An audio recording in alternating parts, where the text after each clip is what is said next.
Alright guys, let's see how we can solve this question from Meriam textbook Engineering Mechanics. And we need to replace the three horizontal forces and applied couple with an equivalent force couple system at point O, and we need to specify the resultant and couple. And after that, we need to determine the equation for the line of action of the standalone resultant. So we're asked to find the equivalent force couple system, meaning we need the force and we need the couple, and the point in here is our point O. So for finding the force couple system, we need sum of all the forces that we have in this. And if we look at all the forces, we have three different forces in here. Two of them horizontal to the right.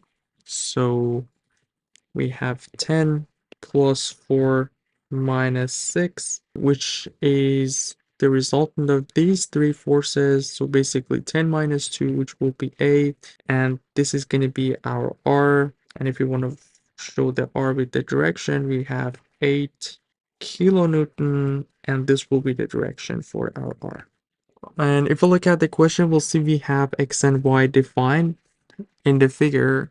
So that's why I didn't put any X in the previous part, because we have already X and Y. But what matters is the direction and the magnitude that we have for R, which is 8, which can be resolved into X and Y in here. So yeah, if you want to break it down to X and Y components in here, we have one single R from all of this, which we can show it like this, which makes 20 degrees angle in here, because we know we have 70 degrees in here, and these two will be perpendicular to each other, so that would be 20 degrees. And if we want to show our R in a vector form, we have R, which is 8, so these two will be the X and Y component of the R.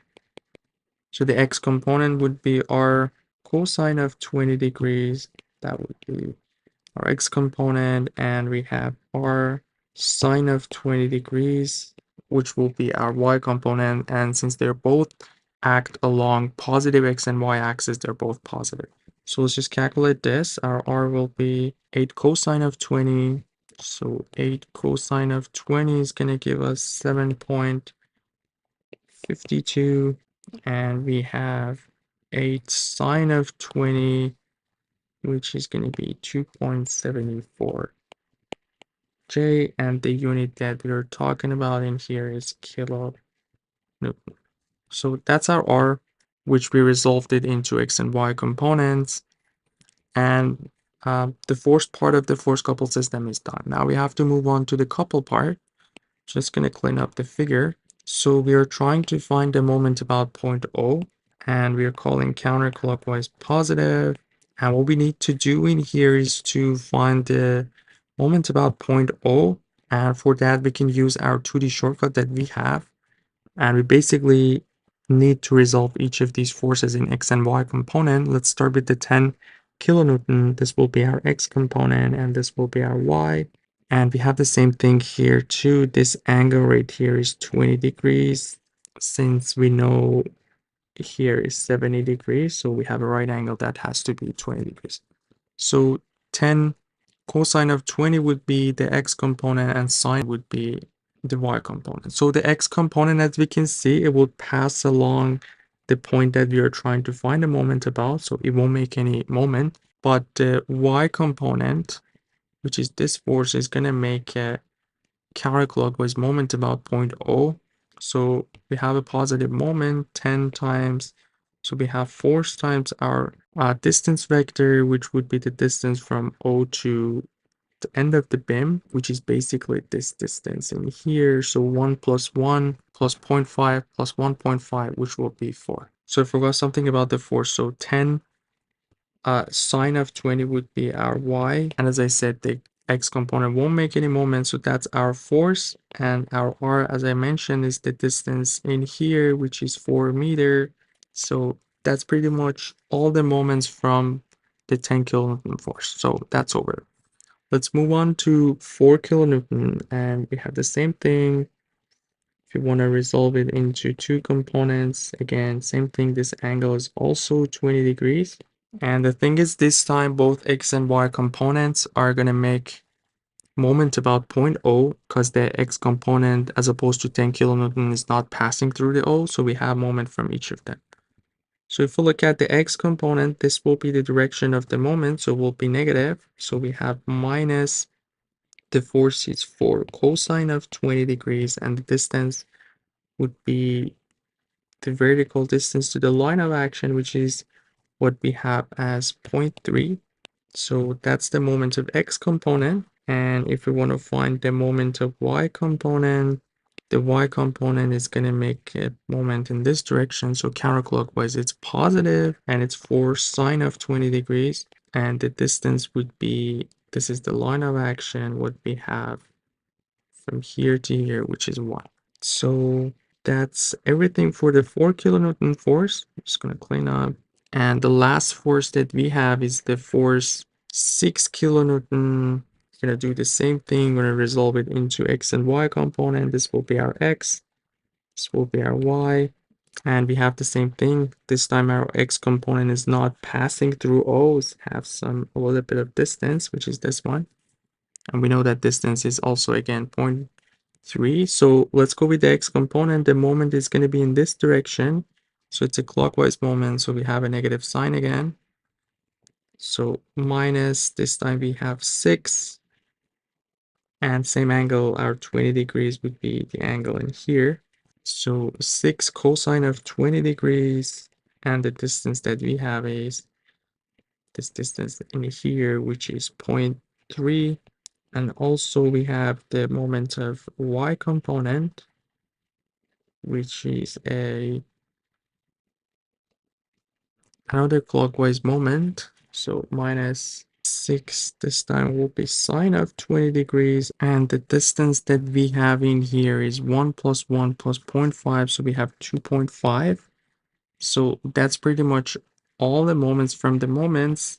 And we have one more thing in here to consider, and that would be the external moment that we have in the middle of this figure, which is the 15 kilonewton meter moment. And since it's a counterclockwise, we have plus 15 in here. So now we have to figure out this value. So we have 10 sine of 20 times 4 minus 4 times cosine of 20 times 0.3 plus 4 times sine of 20 minus 6 cosine of 20 times 0.3 minus 6 sine of 20 times 2.5 and plus 15.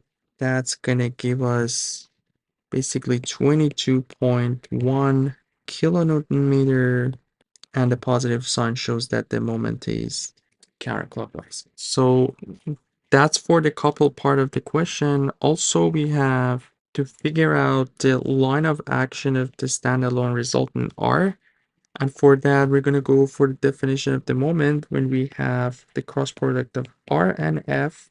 And we already know our R is something unknown that we're looking for is basically X and Y if we want to show our distance vector. And that way we can find our equation based on X and Y, which would be the line of action of the standalone resultant force. And our F is what we found in the first part.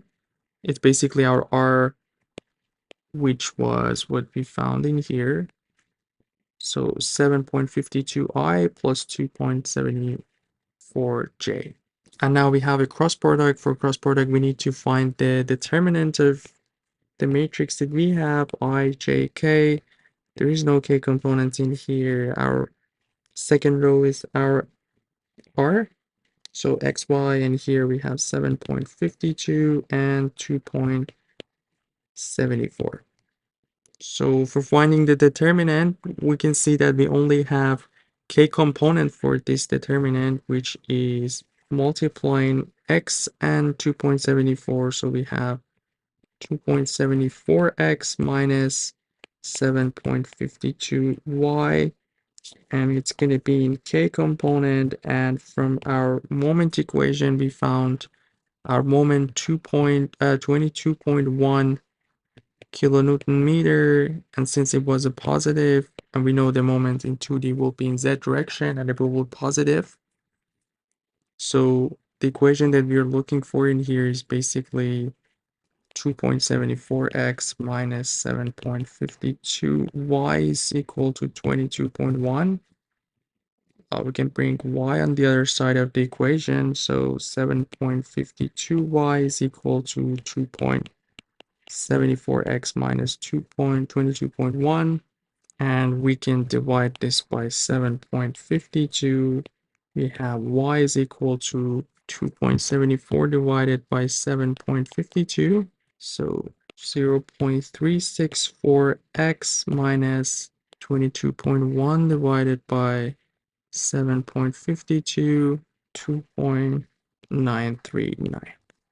And that's going to be in meter because all of our forces on the left side are based on kilonewton, and here we have kilonewton meter.